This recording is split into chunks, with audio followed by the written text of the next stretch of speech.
Hello, everyone, and welcome to another episode of the Revelation Project podcast. Today, we're going to be talking about one of my favorite subjects, which is the subject of water. And I can totally geek out on this subject because once I started understanding how most of us actually are completely dehydrated, not only is water the source of hydration for our mostly water body of water, I should say, it is also the carrier or the currency of information, electricity, nutrition, and so much more. I have been actively, seeking someone that could come on the podcast who is an expert on the subject, but who is also really, I would say, an ambassador, not only of water, but of the mythic properties that water possesses. And I brag that I found the most incredible guest. And we actually ended up having to recreate this episode because we didn't have the proper sound. And I really wanted to do this particular episode justice. So we're redoing it in honor of water and in honor of the critical importance of this conversation. So my guest today is Isabel Friend, who's an international ambassador of water. She's a public speaker and an educator, and she seamlessly blends science and spirit into a comprehensive cosmology of water and wisdom, spanning the practical insights of health, hydration, biology, to also the empowering tactics for watershed guardianship and ecological activism, as well as esoteric and subtle insights that contain ancient indigenous water wisdom. I mean, there is so much here. So she's also really amazing at some of the more heady scientific discoveries of cutting edge water research. She has an offering that is as multifaceted as water itself. For the past 6 years, she's taught about water throughout the US, Canada, Guatemala, Costa Rica, Bali, Mexico, and Thailand. She actually is going to be speaking us today from Tulum. She says that water is life, and as such, water holds the solutions to life's toughest questions. By shifting our relationship to liquid life from resource to the source, we tap into the vast, untapped potential of free energy and boundless wisdom within us and within nature. So I'm so proud to introduce you to Isabel, who's coming to us today again from Tulum, and she has a workshop happening, and I'm just so thrilled to have her. So hi, Isabel. Hi, Monica. Thanks so much for having me on. Yes. Oh my goodness. And let's just jump in. Let's dive in. We'll use all our metaphors. This topic goes deep. It goes deep. This topic goes so deep. So I would love to just start with right off the bat, how the moment you knew that water was such an incredibly important subject for you? Like, what made you really dive into water? I remember that you were talking about the fact that you were studying nutrition at the time and made a connection between if food is a nutrient in this way, then water is a nutrient as well. Absolutely. I was a nutritionist in New York City back in 2009 when I first got obsessed with water. And at the time I was studying nutrigenomics, which is how our food actually affects our genetic expression. And in particular, I was experimenting with how the more that we eat, in other words, we go out and wildcraft and forage our diet, it actually rewilds our genetic expression as well. That's when I started to discover the work of Victor Schauberger, who was the uh, he was called the Water Wizard. And around that time, I started wildcrafting and foraging for unfiltered, untreated, unprocessed spring water as well. And so I started wild harvesting raw living water directly from the earth. And that was one of the most profound experiences of my life. It completely reformulated my system, mind, body, and spirit. And so the more research that I did into that, I realized, wow, the water that we drink is actually far more important than the food that we eat, because if we're not properly hydrated, we can't even absorb all of the nutrients that we're taking in. And, our bodies are 70% water by volume, but molecularly, we're about 99.95% water molecules. So for every 1,000 molecules in your body, 999 and a half of them are water, and they are what mitigate every single function in the body. It's not so much the macromolecules, but rather the water that determines the expression of the macromolecules within your body. So that kind of, again, just led me down the rabbit hole of Victor Schauberger's work, which is so profound. If we were to implement even one of his insights in the world, it would radically change the trajectory of humanity. And that took me into the work of many other researchers, Dr. Patrick Flanagan, Theodore Schwank, Dr. Marcel Vogel, Dr. Rustum Roy, just many, many, many others over the years. And I've been a bit obsessed ever since. I started teaching in 2014 and started doing it professionally in 2018.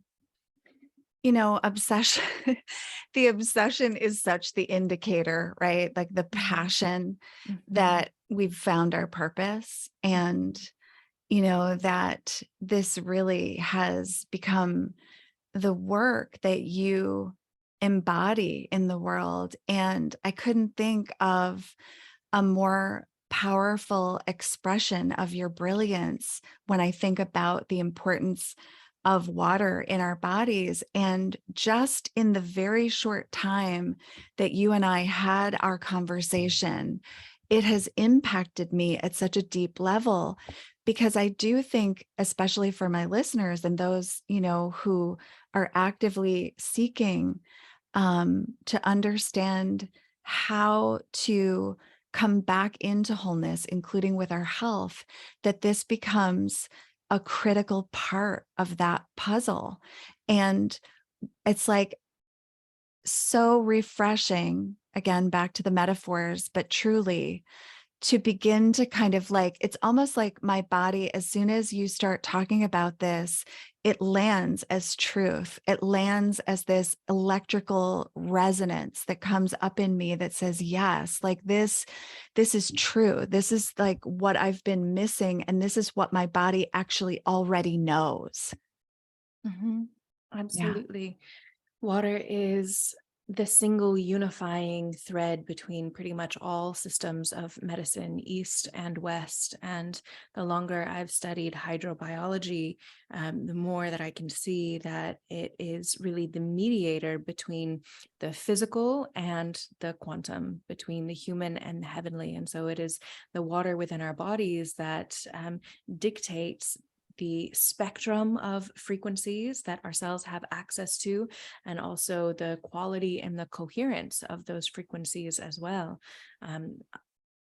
There's a doctor, I'm spacing on her name at the moment, but she spent 20 years studying medicine. She went to the 4 years of allopathic school to become a Western medicine doctor. And then she realized, this isn't quite it. This isn't like the ultimate healing path that I'm looking for. And so then I think she became an integrative medicine practitioner or a naturopath.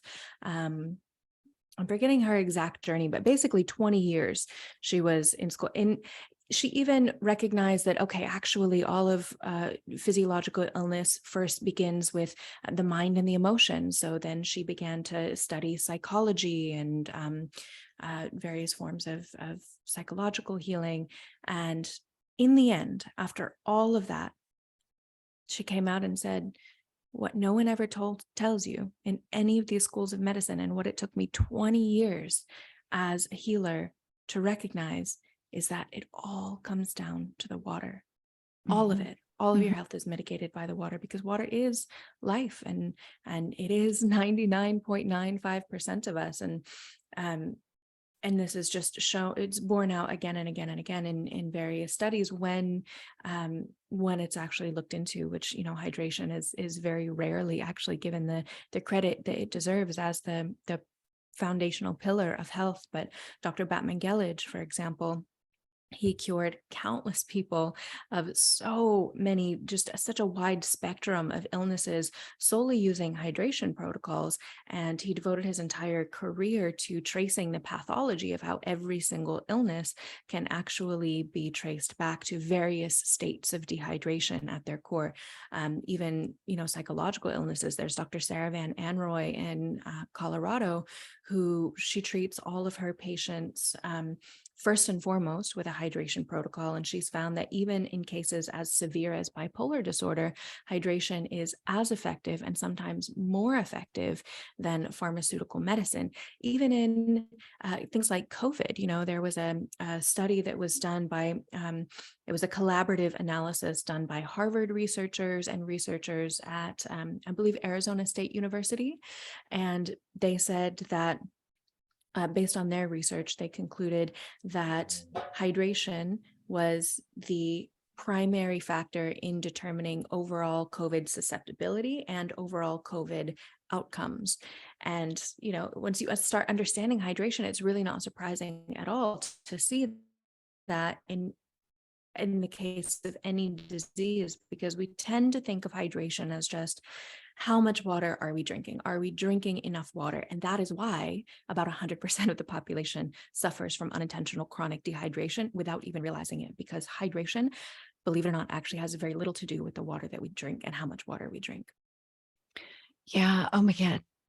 There's so much there that I want to just point back to for a minute and just make sure that I'm really clear on it. Because so what's coming up for me is everything. Like, I'm thinking even about a woman's like monthly cycles, right? Our hormones, the way that our cells and our neurons communicate, the way that our body repairs itself, the detox pathways, all of that, all of that is built upon this foundational pillar of hydration.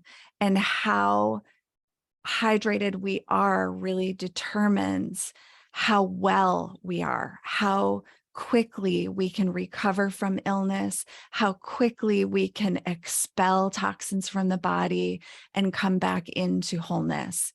Yes, Correct? it is Yeah. the word well itself. Wellness is a Yes. well of water, and your hydration is directly proportional to your level of vitality. It's actually directly synonymous with your chi, your mana, your prana, your energy. In fact, we use the exact same measurement to determine your electrical charge as we do to determine your hydration, because it is the water in your body that actually conducts all of that hydroelectric voltage of chi through your body. So we use a test called the phase angle test, which determines your level of hydration. And it's actually a measurement of the cellular voltage of your cell membrane. So fundamentally, these are aquatic bodies. We carry hydrological cycles within us. Your blood plasma has almost the exact same ratios of minerals as oceanic marine plasma. The only reason that our ancient ancestors were able to leave the oceans is by carrying the oceans within themselves as their own bloodstreams so that they could walk on land. And we still do to this day. But this terrestrial adaptation has led us to forget that we are still primarily aquatic beings. And in fact, all of the watersheds within our bodies mirror watersheds in the earth, as above, so below, as within, so without. So we have the exact same hydrological systems and cycles within our bodies as this blue marble watery planet that we live on has. So, for example, you actually have springs of living water inside of your cells. It's called metabolic water, and it's constantly generating de novo, protein rich, deuterium depleted water inside of your cells. Your fascia, for example, can be likened to the mycorrhizal networks of fungal organisms that are the largest organisms on this planet, and they thread through the soil of, every single landscape on Earth, just like they thread through all of our tissues and all of our cells. And that fascia is actually an irrigative network. It irrigates each of your cells with water and with information in the same way that mycorrhizal networks do in the world. You also, of course, you have veins and arteries that function in basically exactly the same way that rivers do in this earth. In fact, rivers, they don't just flow in a riverbed, they actually spiral through the riverbed. And the same is true of blood in your veins. Your blood doesn't just flow, it actually spirals through your veins. Your cerebral spinal fluid is only one molecule different from seawater. We carry such incredible aquatic networks within ourselves. And yet we have this medical system that will look at the 0.01% solute rather than the 99.95% solution, literally, Mhm. and just treat that 0.01% as though it is the overall indicator of our health. And yet, again and again and again, like Dr. Ishihara Yumi said, aging is just a process of drying out. Like Dr. Carly Nude said, dying of old age is just death by dehydration. The quality of water within us is the overall determining factor of not just our physical health, but also our mental, emotional, and spiritual health as well. And I think that's the part that really draws me the most, because yes, I love helping my clients with their physiological health, but the biggest results that I actually end up seeing downstream with them is that mental, emotional, and spiritual health.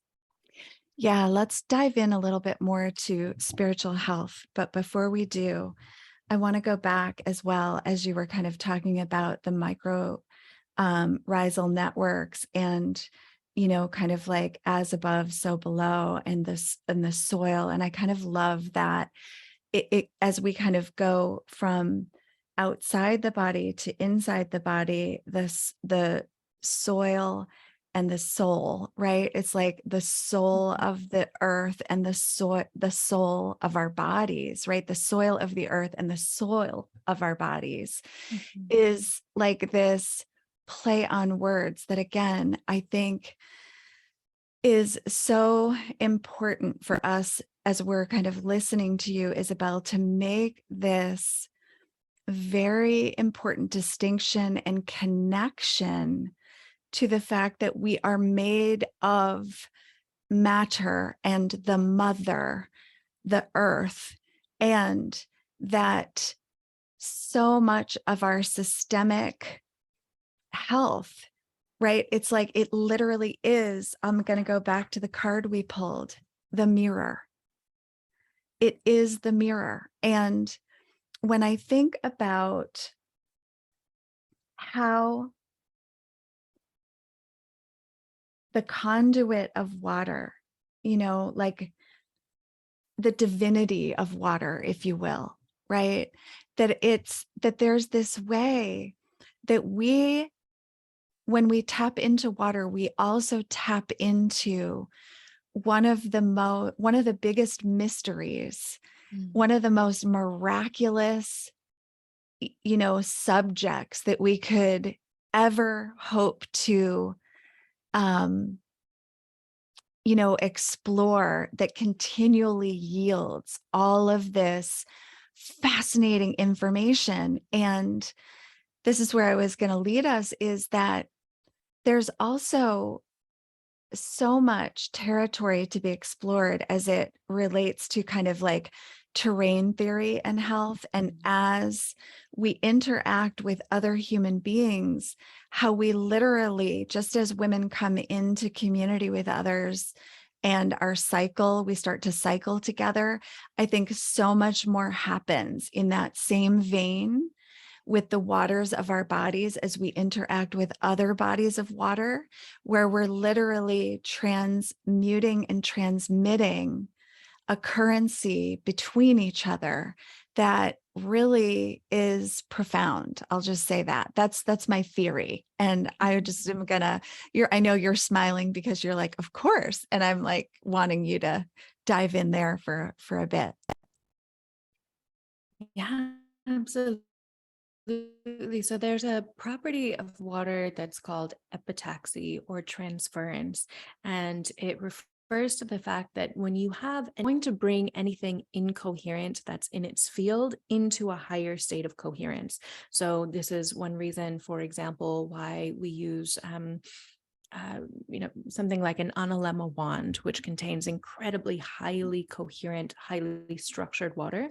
And if you put that into a glass of bulk unstructured water, it's going to create more coherence in its field. And of course, the same is true with human bodies of water. So the the coherence and the bandwidth of frequencies that our bio water is conducting is largely the determining factor in how coherent and how crystalline those networks of water molecules are within our bodies. And so, if we come into the presence of a person who is physiologically or vibrationally less coherent, through water's incredibly intelligent capacity to have this mirroring effect, to do this epitaxy phenomenon, we can actually uplift someone into a higher vibratory state.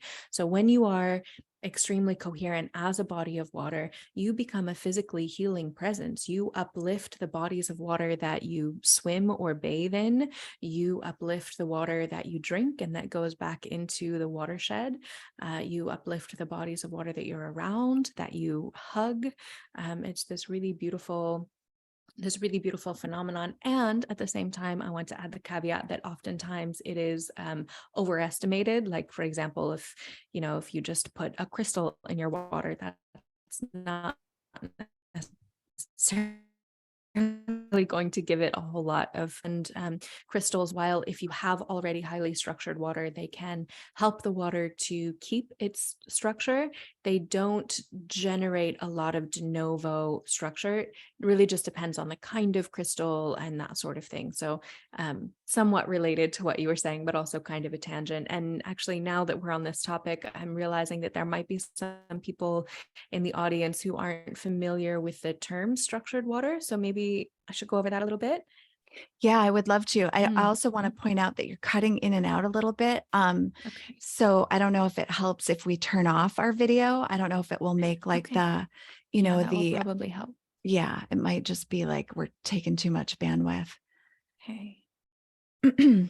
Yeah. Would you do that, Isabel? Would you go over what structured water is? And also, I would love to dive in a little bit with a concept you used in the last interview that we did around starving water, just so people kind of understand the foundation from which we're kind of building off of this conversation. Mhm. For sure. So when we when we encounter water, there are several different kinds of water, of course, and they all affect our bodies and our minds very differently.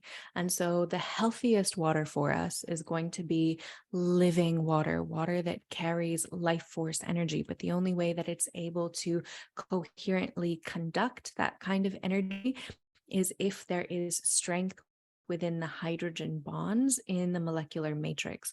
So, of course, we've all heard that water is H2O, two hydrogens, and one oxygen. But it can actually take so many different forms and phases and shapes. It can take the shape of H3O2, for example, which is considered an allotrope of water. So it's not solid, liquid, or gas.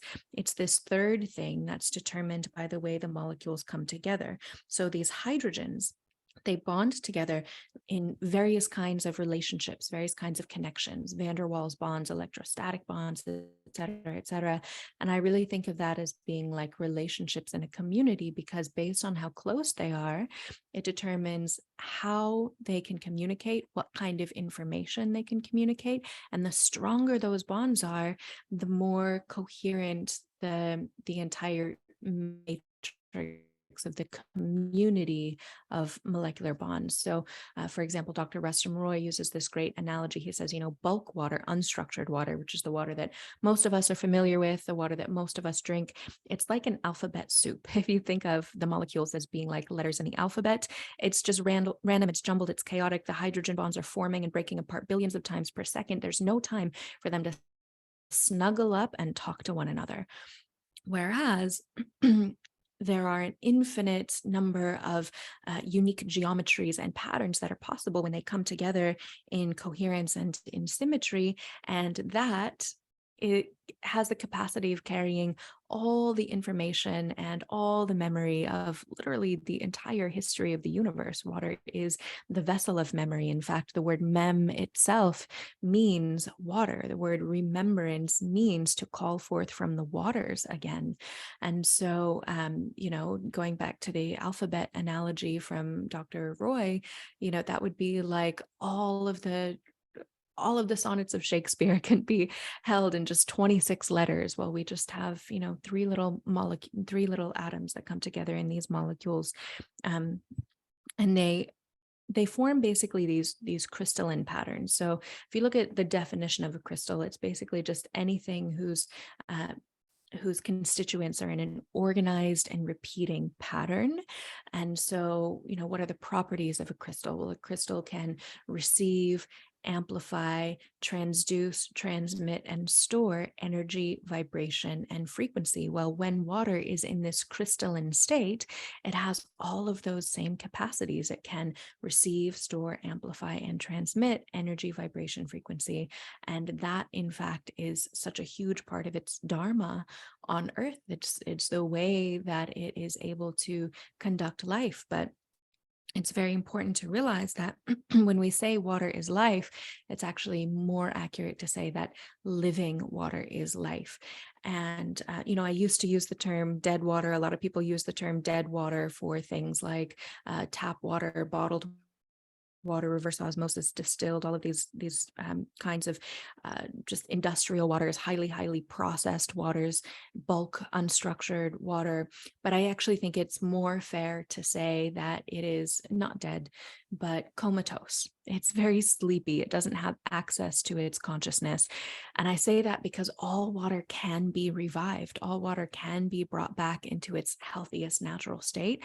And personally, I believe that as human bodies of water, that is part of our dharma on earth, it's part of our sacred responsibility. It's part of our duty to uplift water into this state where it has the capacity to channel higher frequencies, not only into our bodies, but into the landscape, into ecology, and into the collective noosphere as well. Because just as the water within our bodies represents and conducts our consciousness and our subconsciousness, the collective waters of the planet also conduct the noosphere of our shared consciousness as well. So this really is a calling that is very important for us to embrace for the collective evolution of our planet from the age of Pisces, where we swim like fish, completely unaware of the preeminence of water. We swim in these waters of unconscious illusions, and shifting to the age of Aquarius, where we consciously bear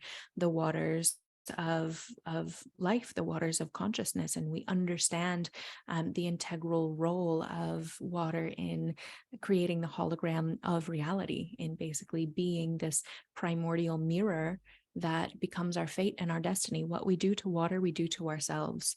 What we do to water becomes our own destiny, because we are bodies of water. And so this process of uplifting water and ennobling water into the state where it has access to its highest frequencies, where it's in its most crystalline state, something that's been practiced in pretty much every single ancient indigenous culture. It's practiced in every single major religion, in the practice of making holy water. And the more we learn about water science, which, we're absolutely on the cutting edge of water science in so many fields, agriculture, medicine, ecology, the more we understand what water's needs are and how we can honor her love languages, the more we recognize that water in its highest state has incredible capabilities. Like, for example, restoring genetic potential. They've been doing studies on full spectrum coherent water that is actually able to completely restore dead strains or missing strains of genetics into certain species. There have been some researchers, like the researchers at Oak Ridge National Laboratory, they showed that in the quantum tunneling state, which is, it's not the crystalline state, it's a different state, but it's similar. Water has the capacity to bilocate and trilocate, meaning the same water molecule can occupy multiple locations in space at the same time. Water can pass through solid walls in this quantum tunneling state. So really, water is this vessel of miracles, and yet we treat it worse than we would treat any living being. Worse, it is the body of life itself, and yet we shit in it, we piss in it, we use it as a carrier for chemical weapons and pesticides and weapons of war, and it's absolutely horrific, and we can see the results that that is having on our collective psyche, on our collective level of human, emotionality, intelligence, level of consciousness, because that's a direct result of the waters.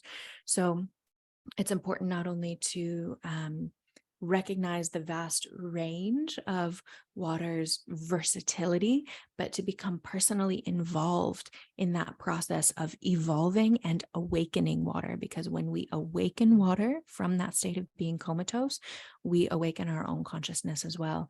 So basically the three kind of waters that we personally interact with on a daily basis, well, most of us interact with the first or the second kind of water, which would be the first kind of water I consider to be water that actively dehydrates.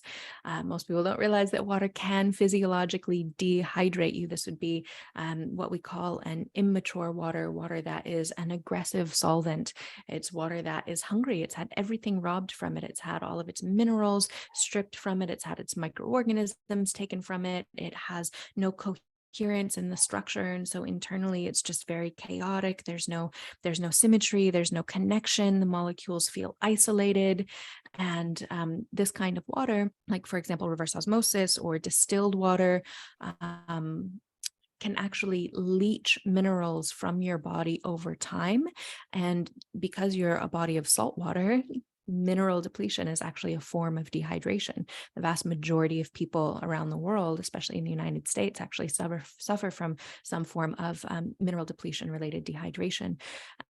This would also include something like tap water that is full of poisons, chemicals, and has been through very traumatic processes, going through right angles in pipes and pumps and treatment facilities. This water is actually traumatized, and so that would be water that dehydrates over time. It takes a lot more energy for your body to convert that bulk water into bioavailable living water that can actually be put to use within your cells, because you are made of structured water, right? Your body is structured, crystalline, living water. It's like the difference between coal and a diamond. It's carbon either way. It's just carbon, but structured carbon is a diamond and unstructured water is coal. We tend to treat our bodies, at least in the medical field, like they're coal water, when the fact is they are diamond water. And so we want to be drinking diamond water ourselves as well, so that our bodies don't have to go through such an energy expenditure process to convert that bulk water into structured water. So that's the first category of water. That's water that actively dehydrates. That's what And most people drink. Isabel, yeah, Mhm. I was going to say before we go on to the second one, I can't help but make the connection. First of all, you called water her, which I wanna, because I can literally hear my listeners saying, "Why do you call water her?" But before you Mhm. answer that, um, I also want to make the connection to how we basically treat water. It's like the most important thing, and how we treat it is similar to how we treat the feminine on this planet. Mm. So I'm making that parallel because I think it's a very unconscious thing. I think that as people become aware of how we've treated water, as well as how we've suppressed and mistreated and traumatized the feminine inside of all of us, that energy frequency of the feminine that we all carry. I think that bringing these parallels up and surfacing them are important, because that's how we remember, that's how we transmute and transform something, like you said, from coal into a diamond, is through our awareness, correct? Well, the process of shifting water from its bulk kind of coal state to its structured diamond state, there are a lot of different ways to do that. I wouldn't say it's necessarily awareness. I would say it's, there are flow forms, there are vortexes. Basically, we just want to mimic what happens to water in nature, her movement patterns, her breath. We want to make sure that she's nourished with minerals, that she's breathing properly or exchanging gases like oxygen and carbonic acid. We want to make sure that she's getting the broad spectrum of electromagnetic frequencies like she would receive from geomagnetic rock formations or the Schumann resonance. I'm not sure if I understood that aspect of the question properly, but that was kind of how we create Yeah. the So I structure in think water. I think what I'm making is just a metaphorical comparison, Mhm. right? Where, yes, absolutely, there are all these physiological, um, changes that have to happen in the body's process in order to, um, what you said before about the metaphor of coal into the diamond is, the way that I'm understanding that is basically like the body has to work so hard in order to make that happen, because we're taking in something that basically is needy. Before, in our last interview, we kind of likened it to a needy girlfriend, right? Like starving water is like this way that, like, when we have a needy girlfriend, she can deplete us of our energy resources trying to get what she needs from us, Mhm. right? And so I'm just trying to make some of these parallels that help us also see, how these elements can be likened to sometimes to the human experience. Yes. Yeah. And I Yes, also want definitely. to go back to just like why you call water her, and also the reference I made about, how we treat the feminine on this planet is very similar to how we treat water, was my statement. Yes. And that's a very general statement, but it's what comes up in me, like in terms Mhm. of like something that I actively realize when I think about how we treat water, how we pollute water, how we um objectify women, how we mistreat the feminine in general. It's very, I think there's a symbology here, is my point. Absolutely. Absolutely. Water is completely objectified and privatized and used rather than respected. And, the Kogi tribe in Colombia, who are one of the indigenous people with one of the most intact and still practiced, still taught water cosmologies on the planet today, they say that we should treat water as though she is the most beautiful woman in the universe because she is all of our mother. And so, as women, we should look at her as a mirror of ourselves. And men should treat her like she is their dearest beloved, their absolute closest wife and lover. And for all of us, she is the mother. And I think that is such a useful way of kind of putting this into perspective, because most water comes to us very, very traumatized and in need of a lot of love. And we have to understand what her needs are in order to love her properly. We have to understand what her love languages are, because if we treat her like an inanimate object, she's going to end up being an inanimate object. Water is the primordial mirror. She mirrors our treatment of her back to ourselves. What we do to water becomes, when you drink water, it becomes your blood within 5 minutes. And so if you want to feel like you are going around the world pretty, dull and, objectified and kind of lifeless and a little bit depressed, a little bit anxious, a little bit incoherent, then, just drink tap water or bottled water. And, that's how a lot of people feel a lot of the time. And what water needs ultimately is the same things that we need. And I want to go into that. But first, I want to say that even though that analogy is very useful in the way that we treat water, because it helps us to recognize that she is a sentient living being, she has a body, mind, and spirit, just like we do. Um, it's also not entirely accurate because everything has the masculine and the feminine within it. So even though cross-culturally water is typically seen as a feminine being, when you actually look at water under the microscope, like using Andreas Schultz's method, for example, the Hagalis method, you can see that the healthiest water has a balance of masculine and feminine principles.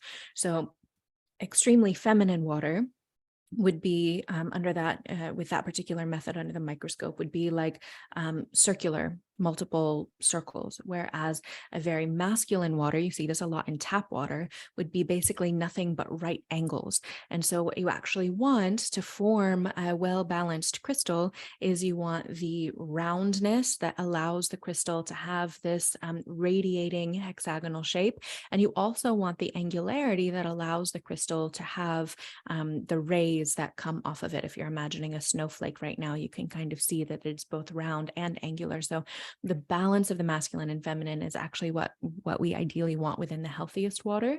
But if you think of Yes. water itself as being the feminine principle, then her masculine counterpart is actually the etheric field. So water is the physical body of the etheric field, and they are in constant communion with one another, especially when that water is crystalline. It has the capacity to tap into that quantum field of infinite possibilities, that Akashic records, that allows water to have all of the memory and all of the intelligence arcing back to the very beginning of the universe.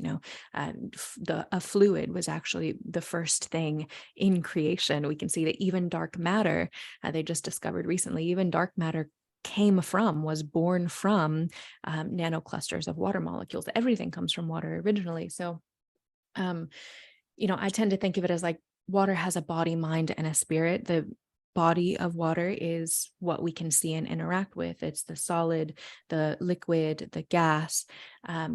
In outer space, there are many more phases. There's superionic amorphous ice. There's all kinds of things, but it's what we can see and interact with. And then the mind of water is this etheric field. It is basically the quantum consciousness. It's dark energy, which pervades basically the entire universe and connects all things. Like a And thought form that everybody kind of connects to, like that. it's the field of energy, it's the quantum field of energy that Okay. pervades everything in the universe. So the universe, according to physicists, is a superfluid. All of the energy in the universe is superfluidic in nature, from the subatomic, the microscopic, all the way down to the macrocosmic. Everything energetically behaves as a superfluid in this universe. And that is the superfluid mind of water that the physical body of water is in constant communication with.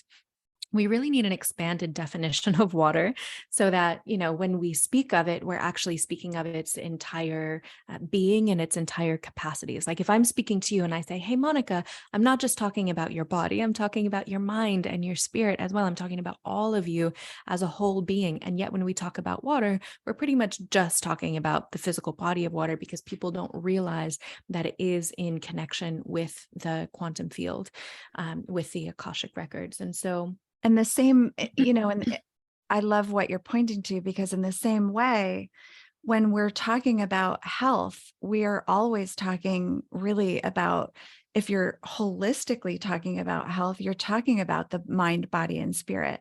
And so what I'm hearing you say, it's the same with water. We can't just focus on, the health of my heart if we're not also talking about my state of mind, my state of emotion, my state of, spiritual awakening, right? Like that, like it's all interconnected. And so when you talk about water, you're talking about it as this multi-dimensional organism, Mhm. correct? Absolutely. Well, you Yes. absolutely cannot separate our discussions of water from our discussions of ourselves because we are drops of water. We're Right. 99.95% water by molecular count.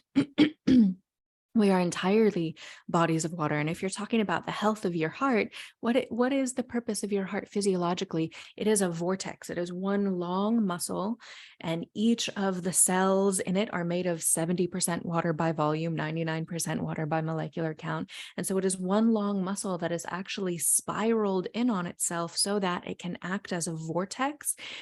Vortexes bring in raw energy from the etheric field into water. And so the reason why the heart doesn't just pump blood like a machine, like, it used to be taught in old biology textbooks, oh, the heart is a pump and it pumps blood. Well, as a muscle, it's actually not strong enough to pump blood. What it does is vortexes the blood, which gives the blood itself enough momentum to then spiral through our veins. Because when water moves in a spiral, it actually experiences less resistance as the velocity is increased.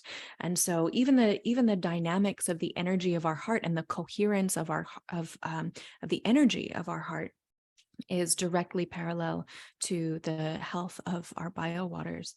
And so I just want to go back to what I was saying before real quick about the mind, body, and spirit of water. So that's the body and the mind of water. And then the spirit of water is really the hydrogen. So this hydrogen is absolutely magical. Dr. Albert St. Georgi, who was a Nobel Prize winner, said that hydrogen is the fuel of life.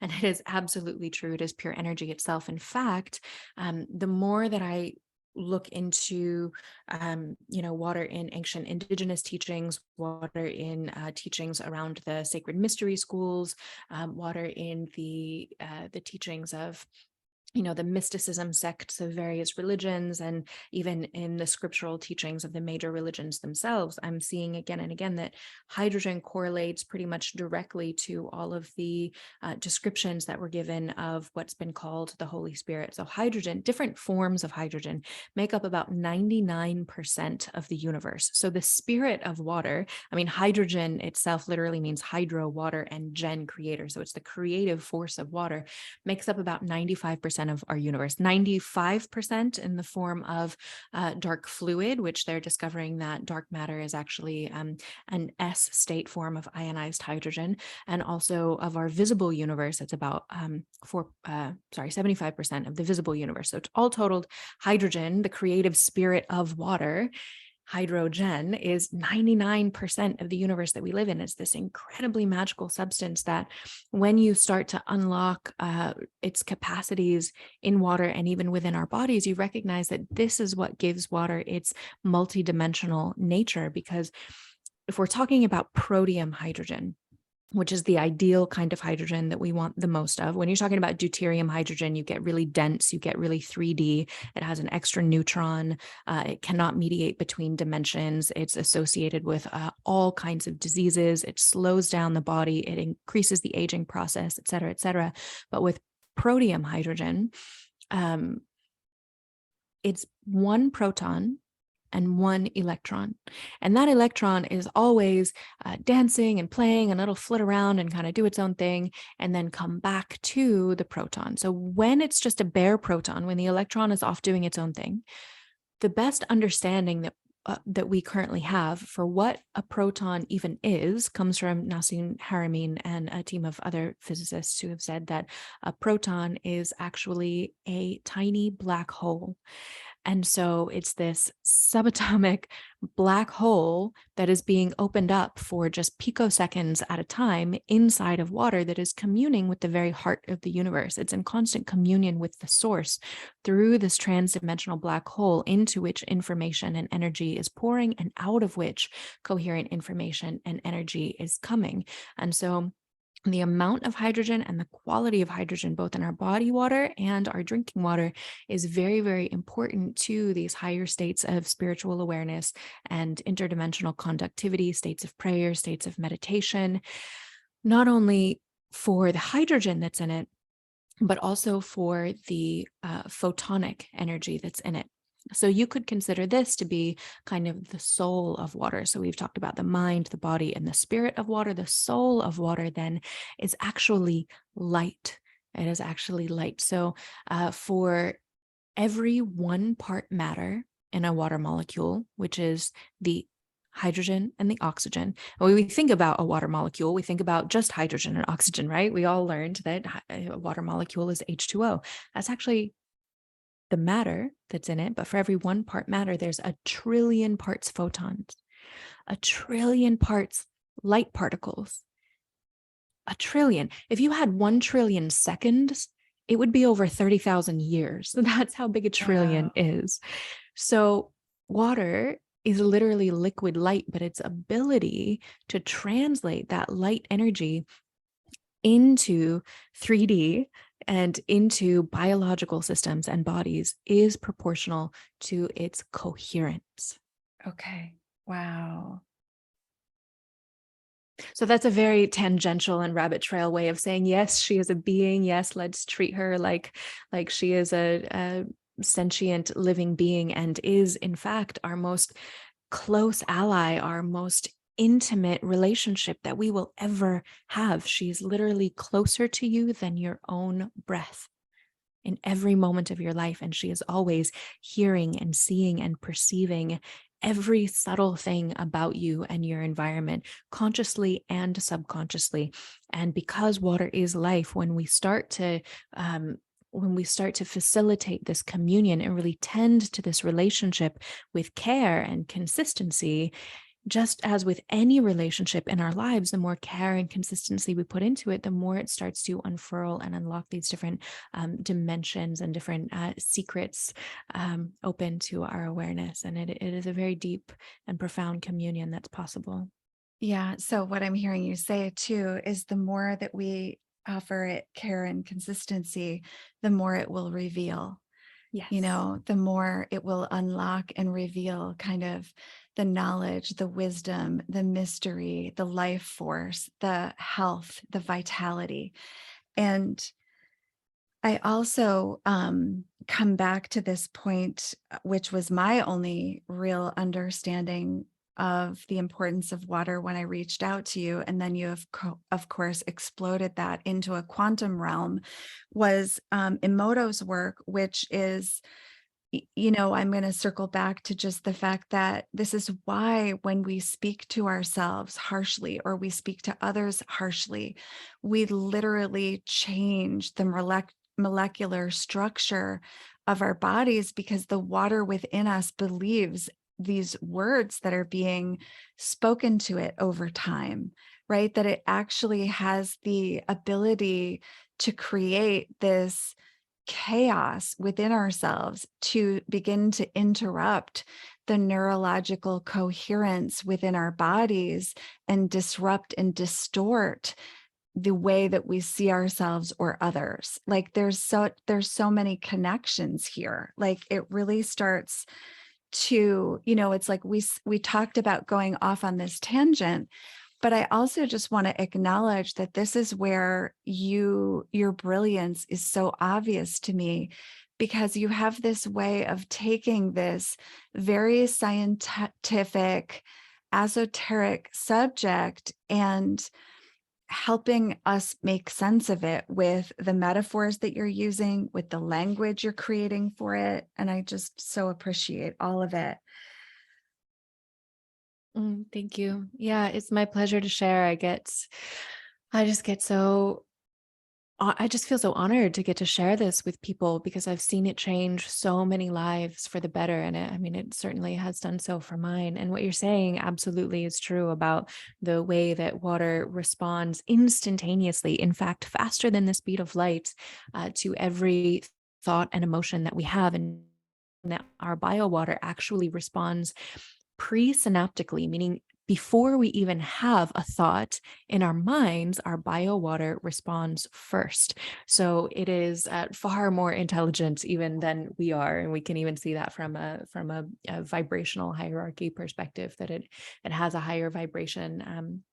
And so this is kind of the locus of the biology of belief. The reason why the biology of belief is what it is. It's also the locus of the law of attraction. It is the modus operandi of manifestation, because water has this primordial power of being the mirror and not only reflecting what it receives, but also amplifying what it receives. But it's important to note that it's not only reflecting, it's also informing. So I think the work of Veda Austin is really beautiful in illustrating this. For example, she started by doing macro scale water crystallography photography, where she would expose water to a particular image or a word, and then she would freeze the water and take a photo, and it would mirror that exact image back. In most cases, where you could, if she showed it a picture of a tiger, there would be the shape of a tiger in the water crystallography. If she wrote down ring on the paper, it would, show up with a diamond ring in the crystallography. And some of these photos are just absolutely stunning, and they show water's ability to reflect the fact that she understands what she's receiving, and she can artfully and artistically and creatively share that. But what Veda started seeing over and over again in her practice was that water was also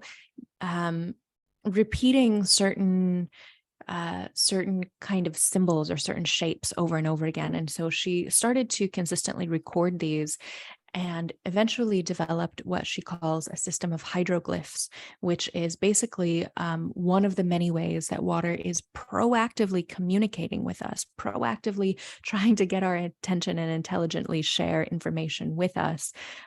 So, if she saw one symbol associated with a particular meaning more than 50 times, she would record it as an official hydroglyph. And she now has hundreds of people working with this method all over the world that can corroborate that they see the same symbols with the same meanings. So for example, one day somebody said, can you ask the water about my daughter, how my daughter's doing? And it showed, I forget exactly, I think it showed the symbol for a dagger and the symbol for stairs, which is like, be careful because there's danger around stairs. The very next day, the daughter was going hiking at this site in the mountains that had tons and tons and tons of stairs, and she was going to be hiking upstairs all day long. So, and this is just one example, but there are so many examples of how these hydroglyphs work. And this isn't a new practice. Like having reciprocal conversations with the intelligence of the being of water is not a new phenomenon by any means. In Well, fact, there have been. Isabel, I mean, I could just point to the oracle card that we chose, and I asked you to choose it and you chose it, and it was the mirror. It's Yeah. like, how does phenomena like that happen? And then the mirror comes up as literally kind of the like the essence of our conversation, right? And so Mhm. even just using that as an example of how that intelligence gets transmitted, and this is how I think we also begin to trust our intuition. It's like, in our society, we have learned to suppress and deny and step over our intuition. But I believe that that is the waters in our body that is Yes. intuitively telling us when and where and how something Yes. gets done in that moment. It's why I think you have the impulse to say when I'm choosing a card, and then it ends up being the mirror. I mean, you cannot Mhm. make this shit up, right? Yeah, it's I pretty mean, it's beautiful. I love those fascinating. synchronicities. I do too. And I Mhm. think water is the synchronicity. Yes. I Yeah, really water do. is literally the vessel of the law of correspondence. She shows us over and over again, as above, so below, as within, so without. There's this constant mirroring because it holds the holographic matrix of reality. And that's as true on a collective level as it is on a personal level. There's this quote from Dr. Zach Bush that I really love. He says, "You cannot have a spiritual experience if you're dehydrated. You cannot have a spiritual awareness of your identity when you're in a state of dehydration." And I just think that's so true, because it is the coherence source of our bio water that allows us to connect. Literally, it is the meeting point. It is the intermediary between the human and heavenly, between the manifest and the unmanifest realms. Yeah, and it's why, if I'm working with someone who's reading the Akashic records, they'll always say, keep a glass of water, be well hydrated, right? Like there are reasons why I'm just, making these connections now, of course, based on everything that you're saying, because it becomes this conduit for spirit, for Mhm. these messages that to come through. I also want to go back, Isabel, because I know that you have been so graceful in just fielding my questions. And as I try to summarize for myself and the listeners, I realized that I might have interrupted you when we were talking about the three um, forms of water. And we had started talking about starving water is the water that actively dehydrates you. It's also known as immature water. It's purified, it's stripped of all of its nutrients, right? And then I think we went off on a tangent. So I just want to be sure that we come back to that and finish. And maybe we did.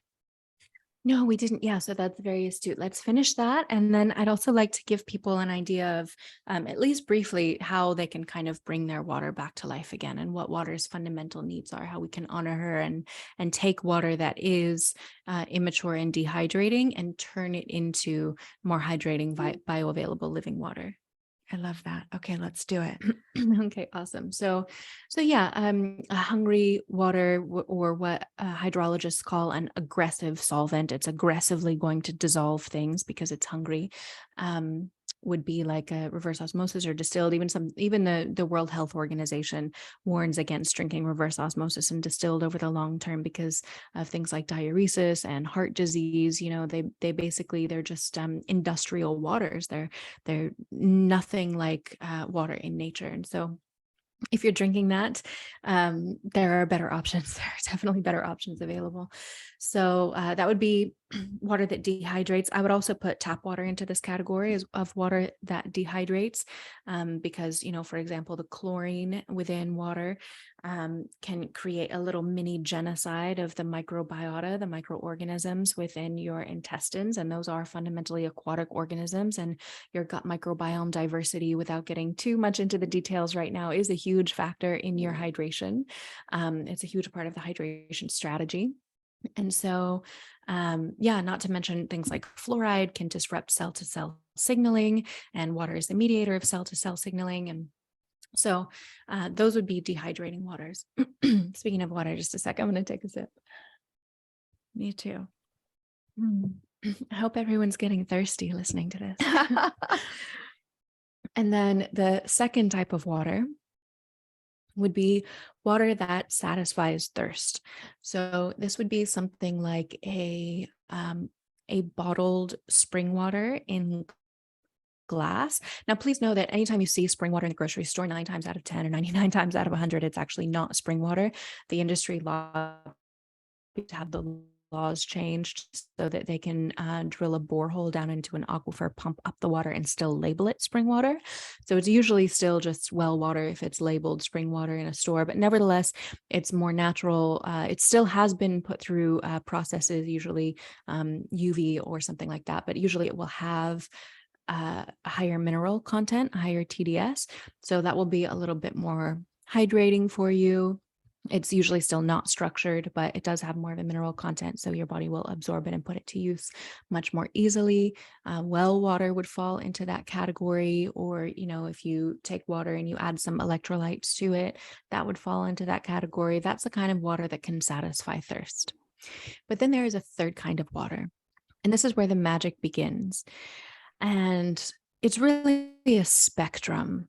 There's all kinds of shades of gray along a spectrum. So the most minimally living water would be, for example, water that comes directly from a spring that you wildcraft and harvest yourself. That water is not only full of minerals and electromagnetic vibrational frequencies, it's full of probiotic microorganisms that are beneficial to the local ecology in that area. It is a whole water rather than processed water. It is a whole water. We don't want to eat processed food, and we don't want to drink processed water. We want to drink whole water that has the full spectrum within itself. And so spring water, wild crafted and harvested, is definitely the best water that you can get your hands on.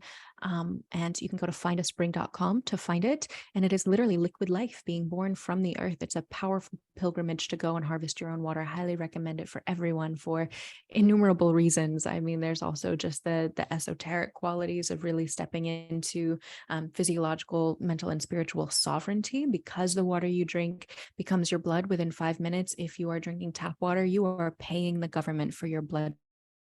If you are drinking bottled water, you are paying corporations for your bloodstream. And it is this strangely slave-like paradigm in which people have energetically abdicated responsibility for their own living waters, and also kind of abdicated the communion with recognizing the fundamental abundance and generosity of the universe, that the earth freely gives birth to pouring streams of life. And I've seen clients who start to take on this practice, and it just ripples into every aspect of their lives. So really worth making the pilgrimage to go to a spring and do that. And in cases where that's not available, um, there are also alchemical practices that you can do, steps that you can take to bring any water back to life. I have a course called Navigating the Waters that will teach you each of these in depth and multiple methods for each step, and the importance of them and the science behind them and how to do them, and different tools and different techniques, and how to do it, free or cheap or low budget, or like which tools to get to do them to the highest quality. But there are some tools that will bring water into such a state of just incredible living vibrance that it has so much life force energy. There's so much of its Holy Spirit hydrogen within it. There is so much of the etheric field, the mind of water within it. Literally, you're concentrating orgone energy into the water.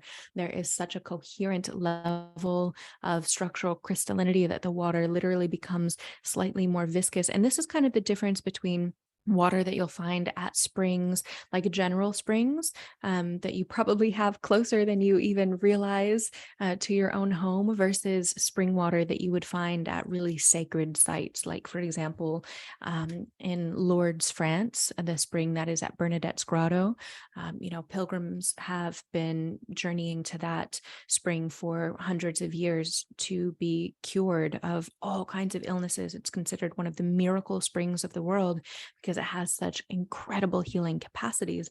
And we can mimic the qualities of that water in our water at home with these various alchemical practices. Or like Tlacote, Mexico, for example, there's another one of these miracle springs, or Nadana, India, there's another one. So all over the world, there are these springs with enormously healing capacities.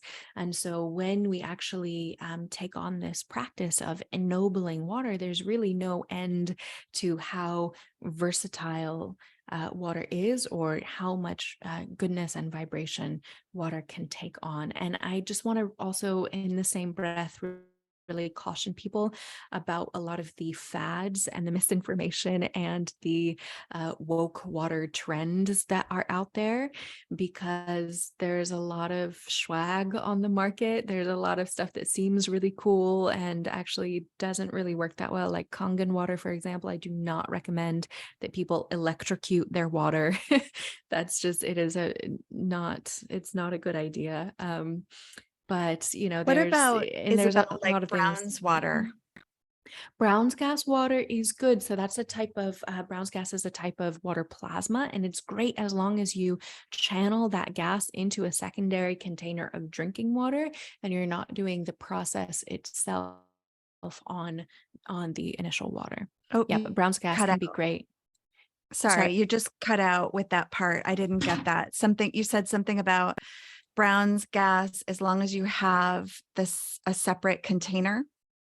Yeah, so as long as you're channeling the Brown's gas into a separate container of drinking water and not doing the process on the drinking water itself, just get one of the setups that channels the Brown's gas into the drinking water, and it can be enormously healing for sure. Amazing. Amazing. Okay. So gosh, this is amazing. I mean, I have so many more questions for you, but I really do want, as um, I know you desire to do this as well, is just to help our listeners today kind of work with the water that they have at their fingertips and bring that water back to life and begin really hydrating themselves. So I would love to have that conversation. And then, of course, maybe we can do a separate episode that really goes a bit deeper, because I just want to continue to explore this conversation. And you've just obviously got such an incredible wealth of knowledge. Thank you so much. Oh, it's my pleasure. Yeah, we'll try to keep it simple. There's really just 6 steps to bringing water back to life, which is forage, filter, structure, balance, energize, and embody. So, forage, we just talked about, that's the importance of going and harvesting raw, wild, living water. I cannot overstate that.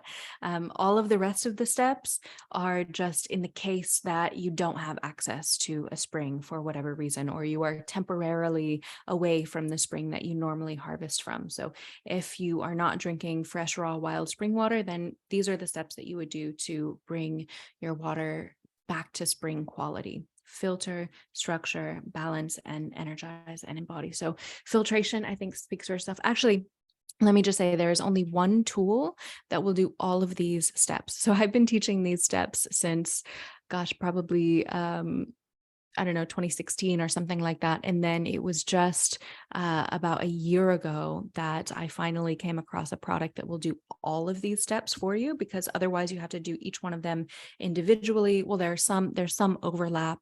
Some tools can do 2 steps, but it's called the Spring Aqua.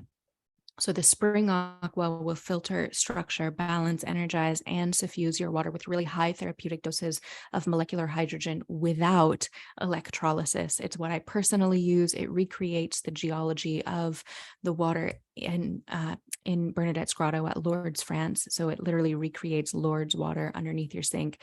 It is phenomenal. Highly recommend that. Also, all of the tools that I mention in these steps, you can find all of them at waterislife.shop, and the shop is broken down into each of these steps. So you can look at each of those collections and see what tools are available for each step. So waterislife.shop is going to have you covered on all of it. But for filtration, obviously that speaks for itself. Just like we need to stay clean, we need hygiene. Water also needs hygiene, and that's filtration. And most people stop there, right? Most people say, oh, as long as the water is clean, then it must be good, high quality water. But that's like saying, oh, well, you took a shower today, so you're healthy. Health is a much more multifaceted, uh, you know, proposition than that. So, water is a well-rounded being just like you are, and all of the facets of her health and her needs are very similar to yours. So yes, she needs hygiene with filtration, but she also needs structure. So just like you need quality relationships in your life, water also needs quality relationships. We want to facilitate these bonds, these connections, these communities, these family dynamics within the structural matrix of water molecules, so that they can get together, they can snuggle up, they can dance with one another, they can talk, they can communicate, they can channel light, energy, information, frequencies, sound, etc., through your body. And so that is structuring. There are a lot of different ways of doing this, things like epitaxy and transference, we already talked about. There's also flow forms, which I really love. There's vortexing. There are all kinds of methods for structuring your water. Some And of that's my where the favorite, Amalama water wand comes in, right? the analemma will structure and energize. Yeah, so that's Okay. one of my favorite tools. Another one of my favorite tools for that is the Flow Forms by Natural Action, the portable water revitalizer. I also really love the Quantum Block and the Infinity Block by Lila Quantum for structuring water. And then also of course, the container that you keep the water in will determine how long it's able to maintain its structure as well. And then the next step after filter and structure is balance. So we've just made sure that water has hygiene, is taking its morning showers. We've made sure that water has healthy, happy relationships and family and community dynamics and friendships. And now we want to make sure that water is eating and breathing properly. So just like us, we partake of the earth element when we eat food that was grown in the earth, or food that ate food that was grown in the earth. And the water partakes of the earth element when she eats minerals, which, when dissolved into water, become electrolytes. And that's really important to have a water that is balanced in electrolytes. Some of my favorite electrolytes are Kentom marine plasma, which again, you could find at waterislife.shop. And then also Minbiotics is another great one, or making Soleil solution at home can be another really great option. But everything that's on the shop is well vetted. So if I have electrolytes on there, it's because they're good ones. I do not recommend that people use trace mineral drops or concentrates. That's a really popular one, but it's actually really poor quality. It's been found to have some contaminants in there, etc. So you also want to make sure that your water is breathing properly. So for water to breathe, she needs to exchange gases like oxygen and carbonic acid. This is also making sure that water has high enough levels of hydrogen, which again is very important. That's the spirit of water, and it's also it's the pure life force energy in our bodies. And your body translates protein hydrogen directly into ATP, which structures your intracellular fluid, giving your intracellular fluid so much more capacity for voltage and vibration. So this hydrogen is really important, and again, it's what mitigates and mediates the opening of these proton black holes that connect us to the quantum field and in really profound ways. And so to oxygenate or aerate your water, you can again pour it through flow forms. You can vortex the water. You can stir or spin the water and make sure that she's getting good movement. So that's kind of how to oxygenate the water. And then when it comes to hydrogen, again, if you have something like the spring aqua, that's going to take care of it for you and put hydrogen in the water. When it comes to the hydrogen tablets, I think those are they're good if you're traveling. They're good if you're in a pinch, but they don't suffuse into the water very effectively, and your body only absorbs, up to 30% of them. And so it's not really like therapeutic doses of hydrogen. It's really just like toss it in your purse for when you're out and about, or you're on the road or something like that. But for your at-home hydrogen strategy, if you already have a filter and you don't want a system like the Spring Aqua that will also filter and structure from balance and all that, you have other strategies for those steps, and you just want something that adds hydrogen without electrocuting the water like a Kangen or these other ionizing machines will do. Then I recommend definitely getting something like the Lord's Hydrofix. That's the best one I found on the market in terms of value for price. Really, really effective, really high quality, well engineered, high quality hydrogen. And also you can breathe it in through a cannula as well, which is great. So that's making sure that the water is eating and breathing. And then just like you need a very healthy microbiome, we're finding out that, your microbes are one of the most important factors in your health. You have 1.3 other organisms in your body for every one of your own cells. You are a very diverse ecosystem of little aquatic organisms within your body of water. And so living natural spring water also is nature's probiotic supplement. It's going to have a broad range of the microorganisms necessary to that microclimate and that unique ecosystem that you're living in, that you're drinking from.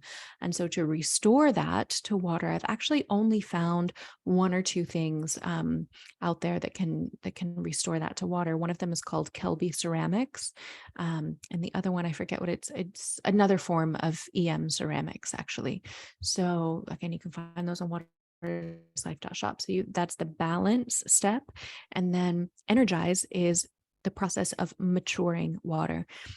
So taking the water from immaturity, in which she either has been exposed to very negative influences and frequencies, or just hasn't been exposed to many influences and frequencies at all is making sure that, because water becomes a vessel of what it's exposed to. If you let your water listen to a particular kind of music, you are literally drinking in the physical version of that music and integrating it into your cellular matrix.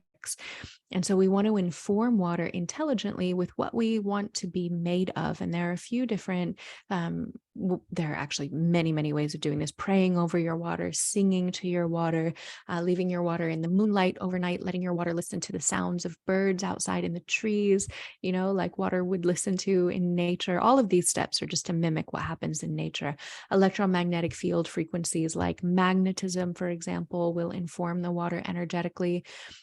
But I typically think of there as being like my daily, everyday maturation and energizing process, and then a more specific process. So for daily, everyday maturation, you want a really, really broad spectrum of frequencies. That's why I love the Analemma wand, because it has the entire spectrum. That water has been matured over the course of an entire year, exposed to all of the cycles of the moon, all of the phases of the seasons, et cetera, et cetera. So it's very, very well balanced. It's very mature, and it will actually bring more photonic light energy into the water that you immerse the wand in. So that's kind of a full spectrum daily drinking water. But then occasionally I like to use something called an infopathy device, which again you can find at waterslife.shop. That is going to suffuse the water with very specific and intentional vibrations. If you want whatever supplements you take, for example, you can infuse the water with a supplement stack. It saves so many hundreds of dollars per month on supplements. You want vitamin C in there, you can put vitamin C, any mineral, anything you can put in there. They've got thousands of frequencies. It blows my mind sometimes how many frequencies are available. I like to put oxytocin in there, the frequency of oxytocin. It just gives me a very loving day.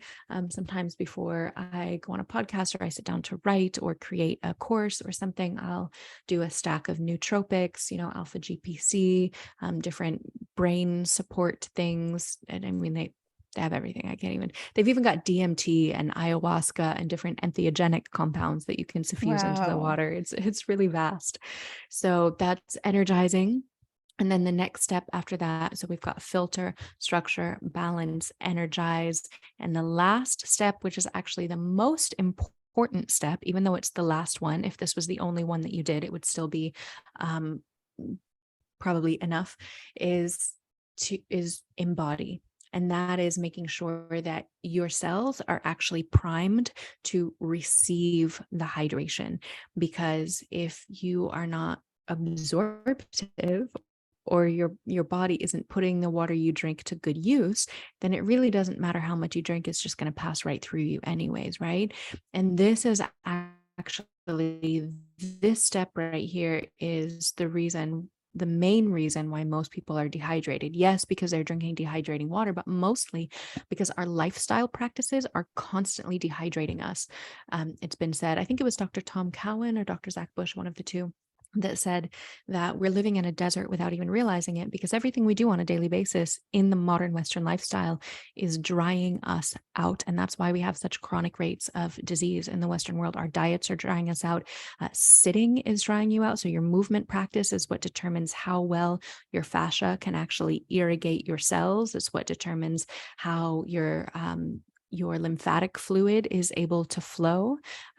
So that's a huge factor, is your movement practice.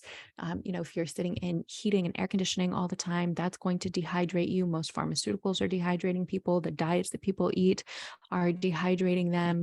The thoughts that we say can be destructuring your bio water and dehydrating you. If you watch horror movies, that actually has a dehydrating effect on you, believe it or not.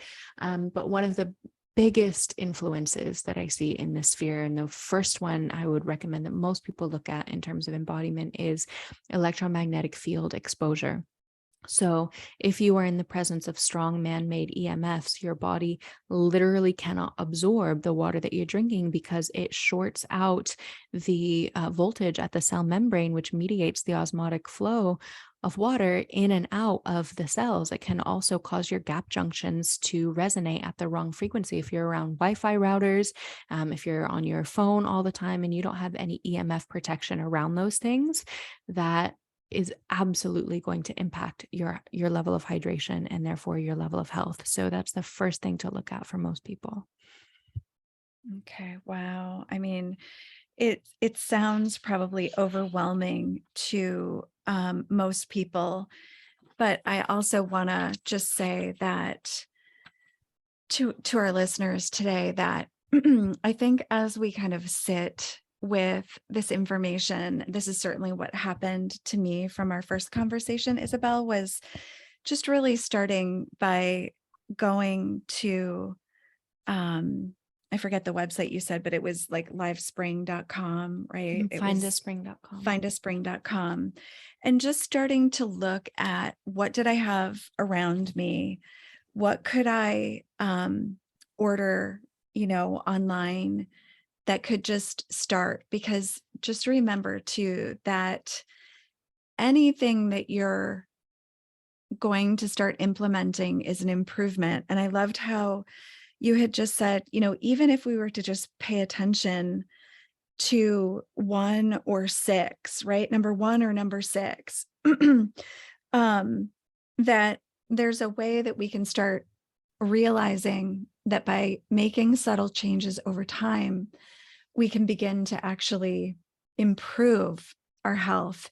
And that there are, and I've discovered as I've continued to kind of look around and just contemplate all of this, that there are other options around me that I had not even realized. And so, for example, we have a company nearby that is like Crystal Springs, and they have a really good reputation. And again, like some of this I have to continue to vet out, but there's also just different ways that buying the water wand and starting to treat my water and starting to speak to my water or starting to expose my water, right, in the moonlight, like you said, like there are so many different things that we can do to just improve the water that that we're ingesting, that we're bringing into our lives.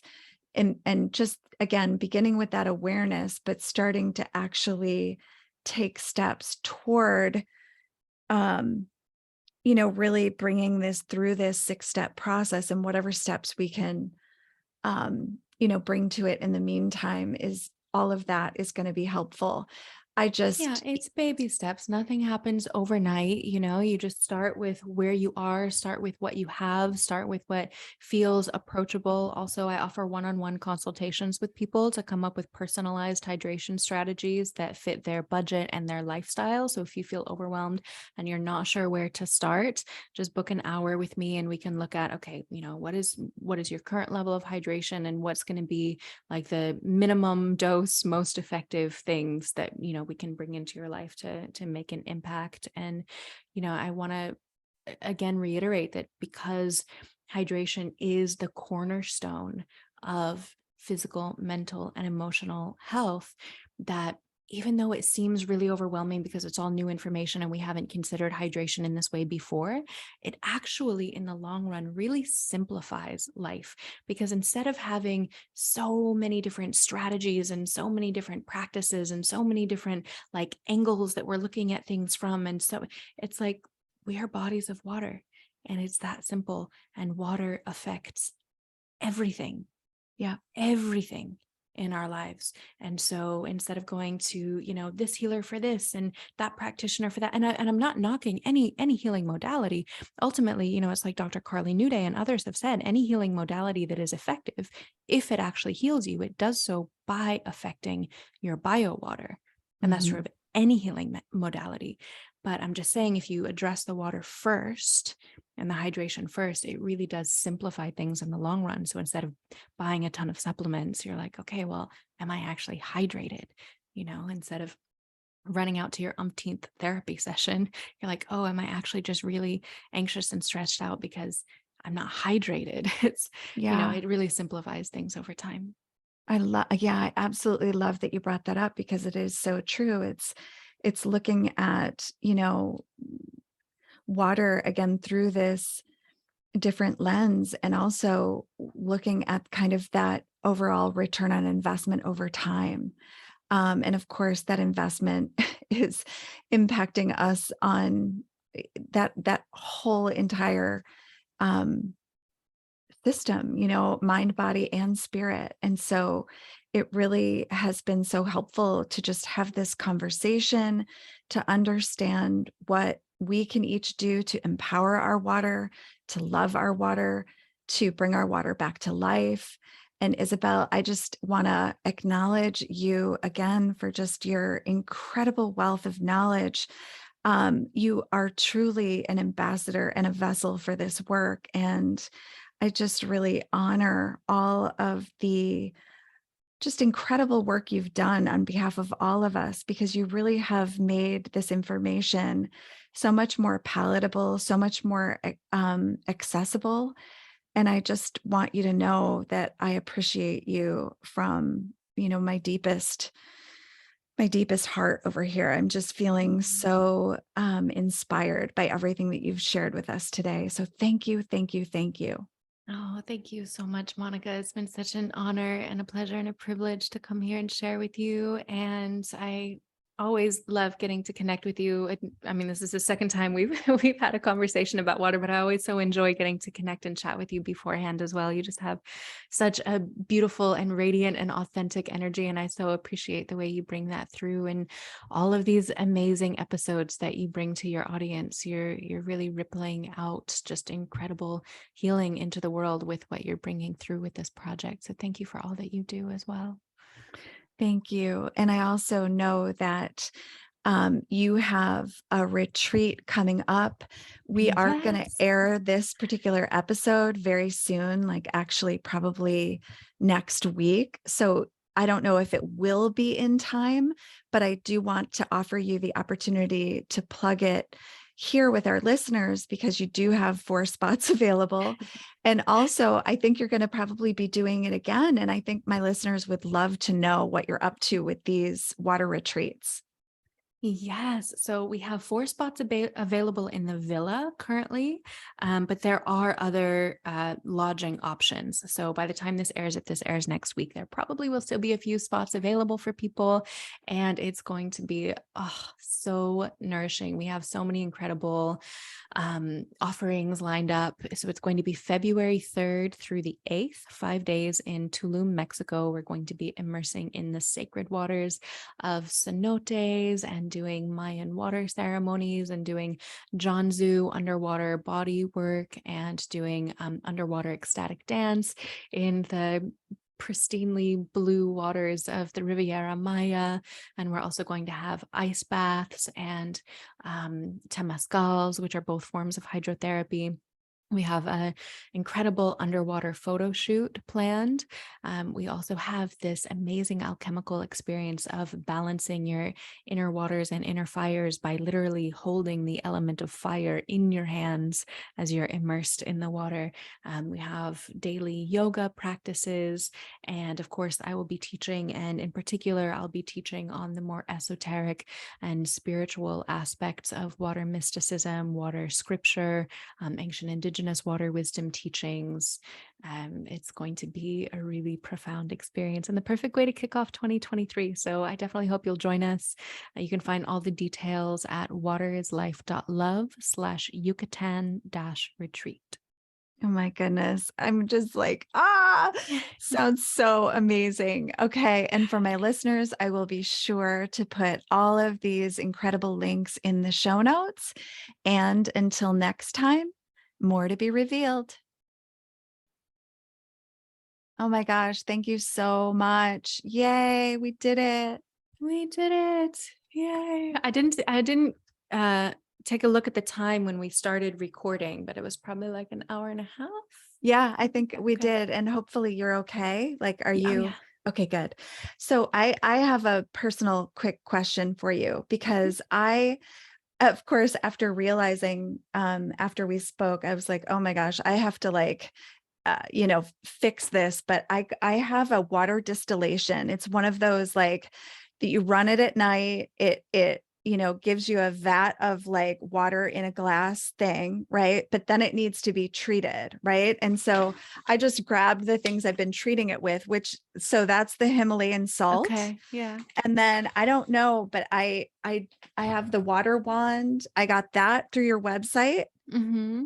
I don't know just which of these are like important. That's like I'm not cell sure. power. Okay. Mm-hmm. And then these guys were electrolyte and Mm-hmm. mineral. And I think you said liquid mineral. Nah, Oh, not no, no, no. That one's fine. Yeah, that one I is was okay. referring specifically to the brand called Concentrace. Okay. Okay. Yeah. So I just want to like make sure that I'm treating because I'm definitely going to do this system. I think I just have to like, um, we have to figure out what we're up to, but the system that you recommended, I think is the spring aqua. Is that Mm-hmm. right? And Mm-hmm. that's an under sink system. Mm-hmm. Okay. Yeah. But do they have like a countertop version? No, they don't. No. Okay. Mm-mm. So no matter what, like until that system goes in, I really have to like just treat the water and take it through these steps. Exactly. Okay. Yeah. Okay. Mm-hmm. All right. So is there any specific thing like all of it, none of it, two of them, four of them? I don't think you need all of the minerals all at once together. I would just use one or two of them at a time. Okay. But you definitely have structure covered with the analemma and the crystal energy drops. But the crystal energy drops needs to mature for 8 hours overnight. Okay. Good to know. And I have been putting them in at night and then letting them sit. nice. So when the Okay. water sits, it's going to lose its structure a little bit. Also, you're not getting much aeration or hydrogen in there. So I would recommend stirring to get some bubbles in and get some movement in there, and or adding hydrogen drops until you get your spring aqua. The hydrogen drops are like, or tabs rather, are like minimally effective. They're better than nothing, Okay. but they're probably still worth getting. Um, and then yeah, you've got your balance with the minerals, you've got your energy with the analemma. I think for now that's a pretty good strategy. Okay. All right. Yeah. Good. I'm just like really wanted to like, at least get to a point where I was like, okay, I think, this is helping. I Yeah. actually just in the last couple of months that I've been doing this feel a difference. I Good. really Yeah. do. But I love what you're saying too about the movement. And then we have this water company. It's called Crystal Springs nearby. And they say that they get the water right from this particular source. So how do I know? Like, how do I know if it's actually legit?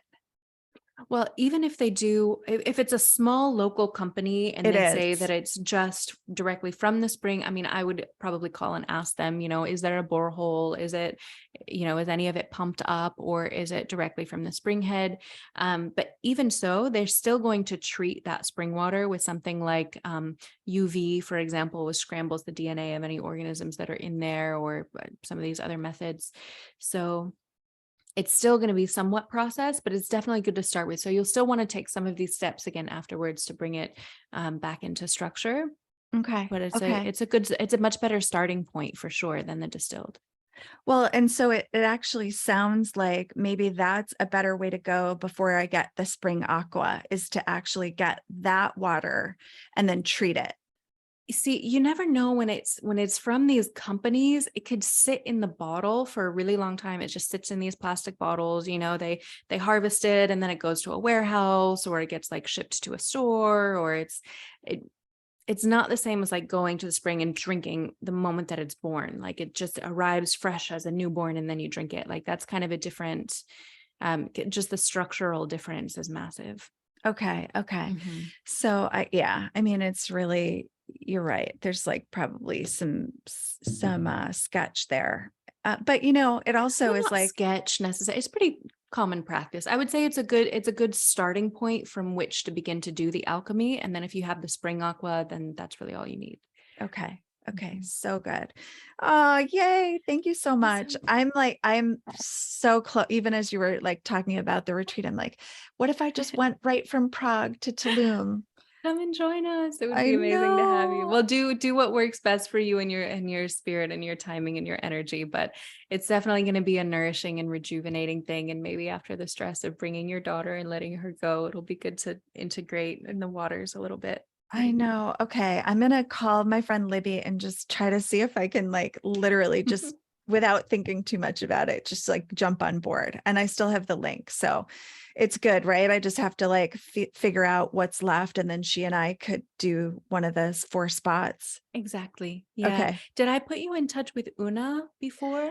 I think I responded back, and that's what I had said was I have to figure this out because my daughter is Okay. going to college, right around the same time, but Right. I remember. we know more than I did at that point. So Mhm. now I know that I'm flying her there January 23rd and I'm there till the 31st. So it Okay. kind of wouldn't make sense for me to fly home. I think Mhm. probably what I could do is just come into Tulum. I don't know. We'll see. You could come spend a few days enjoying Tulum Yeah. before And you just like come in. before it, yeah. And so Yeah. I could probably work that out with her though. Yeah. Where I'm flying in and maybe finding a place to stay before I come to the resort or even stay at the resort. I don't know. Yeah, for sure. Yeah, just respond to Una. She can help you figure out all the logistical details. She's such a logistical whiz. She's Johnny on the spot with it. So yeah, she can help with all Yeah. that. We all need a Johnny on the spot with logisticals. We do. Thank God for her. Thank God. Okay. Thank you Mm, again. I'm so Thank you so excited much, to air Monica. this. I'm so Okay. Talk excited too. Yeah, let soon. me know when it's live. Okay, bye. I Have a will. beautiful day. You too. Bye.